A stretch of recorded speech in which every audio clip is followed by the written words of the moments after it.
Welcome sa DRS 2.0. Fresh at nagbabagang happenings ba ang hanap mo? Mga padabarkads man yan o mga trending topics? Pwes, sagutin natin yan. Kaya naman isubscribe nyo na ang ating channel para sa mga nagbabagang balita everyday. Welcome back again sa ating YouTube channel mga kadabarkads. And for today's video, ang pag-uusapan natin ay tungkol sa mga importanteng kaganapan sa loob at sa labas ng Itbulaga. At unahin nating pag-usapan ang kaganapan po kay Yunyul and kay Eunice Janine na kung saan ay naging judge para po dito sa Mr. and Miss Jose Rizal University for 2026.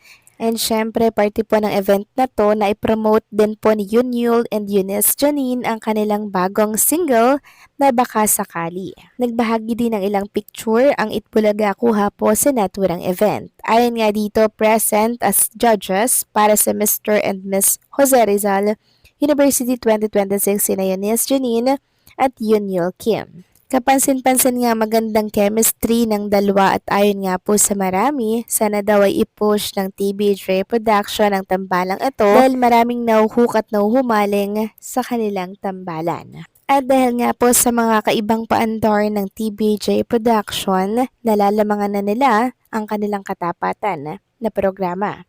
Ayon nga dito, Itbulaga patuloy daw pong tinatalo ang It's Showtime, GMA hindi daw po ba nababahala. Makailang beses na pong tinalo ng longest running ng time show ng TV5 ang Itbulaga, ang katapat nitong It's Showtime sa single channel. Obviously, nabubuhay lang ang It's Showtime sa dagdag bawas na aggregated ratings, kaya lumalabas na panalo sila lagi. Ito rin ay manifested at practice nila sa prime time. Pero ang Nielsen mismo single channel ang labanan at ang kinukuha rin ng kanilang subscribers na advertising agencies at principals nito. At ayon na nga ilang beses nang tinatalo ng Itbulaga ng TV5 ang It's Showtime ng GMA bilang main channel nito. Ang episode date na February 128, may mga araw lang na lamang ang It's Showtime ng 0.1 at 0.3 pero most dates ay nangunguna sa single channel ang Itbulaga. Marahil nababahala na ang GMA sa mga pangyayari kaya mukhang ikakasana nito ang kanilang bagong pambato sa pananghaliang tampok ang kanilang homegrown artists and talents. Ang Itbulaga kasi mga kadabarkads, kahit hindi po mag-effort sa kanilang mga palabas sa noon time, binabalik-balikan at tinatangkilik talaga ng mga televiewers. Samantalang Dabarkads Pia Guanyo namimiss na po mag-Itbulaga. Ito ay kaugnay ng inilabas niya pong post kahapon, 16 years ago na nga naman, nang mangyari po ang nasa larawang ito. Ayon nga sa kanya, 16 years ago may nakakaalam ba kung saan ito? Siyempre, sa Broadway Syndrome to mga kadabarkads na kung saan nagta-traffic pag si Miss Pia Guanyo na po ang lumabas dito. Marami mga dabarkads natin ang talaga namang nakamiss kay Miss Pia Guanyo. Kung pwede lang sanang ibalik ang nakaraan, di ba? Pwedeng-pwede siya sa Itbulaga. Samantalang Roel Carino sumabak na po mga kadabarkads sa Lenten Special Actingan. Ito po ang BTS or behind the scene ni Roel Carino mga kadabarkads na talaga namang kina-excite ng mga supporters niya. Samantalang binisita naman ni Jerome Ibardome kasama ang ilang Jeromantics ng pagdadausan po ng kanyang event this coming April. Ayon nga po sa kanyang producer na si Ma'am Christina Ignacio, only 1 month to go before another night filled with music, memories, and gratitude. This concert is dedicated to all of you. So if you haven't secured your ticket yet, PM me now to reserve your spot. Note VIP seat remaining only.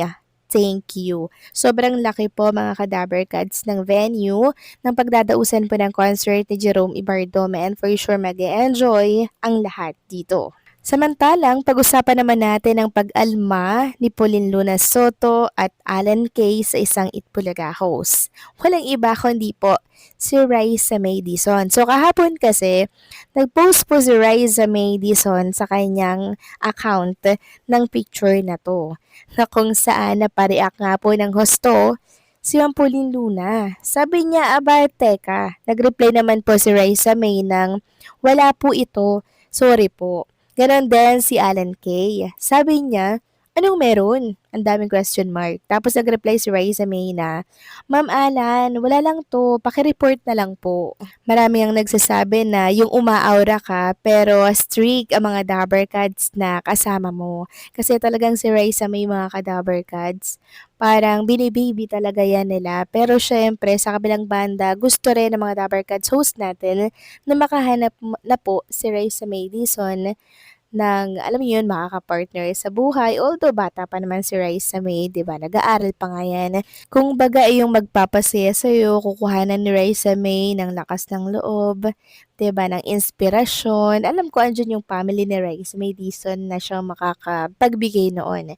Pero syempre, iba mga kadabar kids yung may ka-partner ka, di ba? May paghuhugutan ka. So, bata pa naman si Raisa May and alam ko may darating na lalaki na talagang para sa kanya.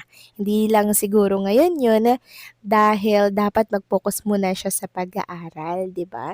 Na kung saan, ayan dapat yung unang-unang ginagawa ng isang estudyante. Focus sa pag-aaral at the same time, nagtatrabaho sa Eat Bulaga. Samantalang next topic naman tayo, pag-usapan naman natin mga kadabar Kads, ang tungkol dito sa mga singing queens natin. So, ang mga singing queens natin ay parte po ng Lenten Special mga kadabar Kads. Although, tinanggal na po talaga yung therapy. Ilang linggo na ba natin hindi napapanood ang therapy?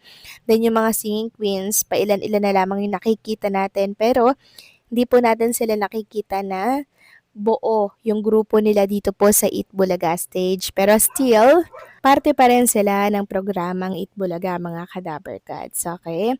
Natatandaan niyo po ba yung balita po sa News 5 na parte pa rin ng Eat Bulaga ang mga singing queens. Kaya sa mga patuloy na naghahanap sa kanila, naiintindihan ko kayo. Alam naman natin na pag may isang wala sa Itbulaga, hinahanap natin. Ito pa kaya mga singing queens na ilang linggo na pong hindi napapanood sa Itbulaga. So, sino hindi maghahanap sa kanila? Pero, ito lang yung assurance na pinangahawakan natin. Yung binalita po ng News 5 na hindi totoong inalis sila o hindi na sila parte ng Itbulaga. Doon pa lang napakalinaw po na parte pa rin ang mga singing queens natin ng Itbulaga. Kaya wag po kayo maniniwala sa mga nababasa po ninyo na inalis na, nalilipat na daw ng ibang programa ang mga singing queens. Alam natin na malaki po ang utang na loob ng mga SQ sa TBJ Production dahil yan po talagang nagpasikat sa kanila. Yan po ang nagpatunog ng pangalan nila. Kaya kalma lang mga kadaberkad sa mga natatakot, nangangamba na lilipat sila, hindi po yan mangyayari. Okay? Parte pa rin sila ng Eat Bulaga at never nilang gawin ang lumipat sa kalaban pa na programa ng TBJ Production. Kaya kalma lang, wait na lang natin ang pagbabalik nila ng buo sa programang Itbulaga. So paano mga Kadaber Kads, hanggang dito na lamang po ang update natin. Maraming salamat sa patuloy na pagsuporta.